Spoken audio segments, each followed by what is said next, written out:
Memang kita ini jadi orang Indonesia ini baru, Pak. Ya kan? Apa yang terjadi di sekeliling kita kan kita bisa rasakan. Nggak usah lah kita pakai statistik yang dibuat oleh TI dengan 9 lembaga yang menilai kita dapat 37. Ketika saya topnya itu kan 40, Bung Refri ya. 40 topnya itu begitu Undang-Undang KPK disetujui oleh rejim sebelumnya itu unlock langsung 34. Ibaratnya itu 10 tahun. Ya, dari 40 jatuh ke 34 itu rezim Jokowi.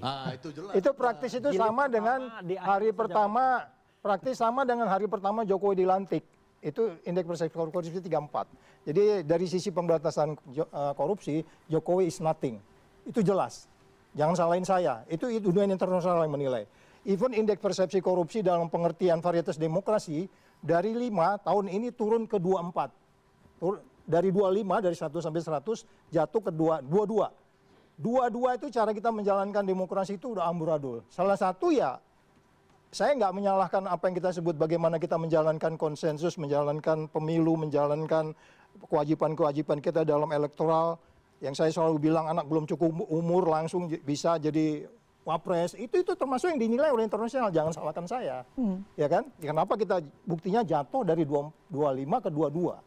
Jadi 9 lembaga yang menilai kita dapat 3-4 hari ketika Prabowo mulai masuk, tapi kemudian dia dapat lucky blow.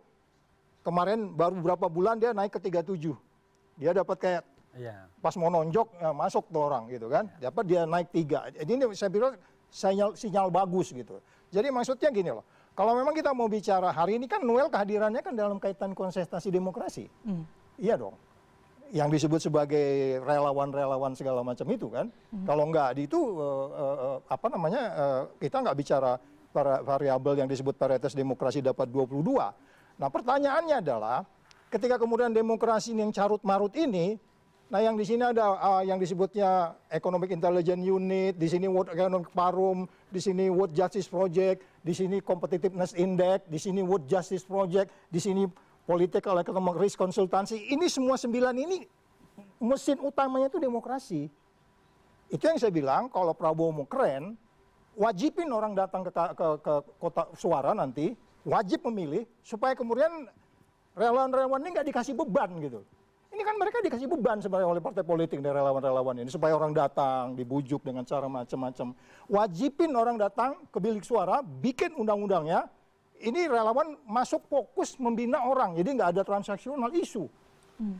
Ya, itu yang utama sebenarnya. Demokrasi itu kalau kita bisa beresin di varietas demokrasi yang dapat nilai 22 itu, sehingga kita dapat 34 sekarang secara keseluruhan indeks persepsi korupsi, ini akan menyelesaikan termasuk saya Anda bilang tadi soal tenaga kerja. Coba Anda bisa bayangkan undang-undang yang disebutnya sebagai ada omnibus law itu memperbaiki lebih 70 undang-undang. Undang-undang itu dikasih nama Undang-Undang Cipta Kerja. Noel memperbaiki Cipta Kerja. Dia nggak ngerti, dia baca nggak itu Undang-Undang Cipta Kerja itu. Jadi maksud saya gini loh, kita nggak bisa nyalahkan ini kepada orang yang udah tersangka, udah silakan dia tanggung jawab, hukumnya diperberat. Kalau memang perlu hukuman seumur hidup, atau Prabowo udah janji mau dikirim ke satu pulau, kemudian dia singgah di sana. Tapi jangan salah, Noel ini bisa juga kayak buru-buru pekerja-pekerja dari Inggris yang dikirim ke Australia karena nyuri sepatu, ya kan? Jadi Perdana Menteri dia. Iya, itu sejarah Australia. Jadi Noel kalau dikirim ke satu pulau itu dia jadi gubernur ya, kita angkat dia bagus dia berarti kan gitu.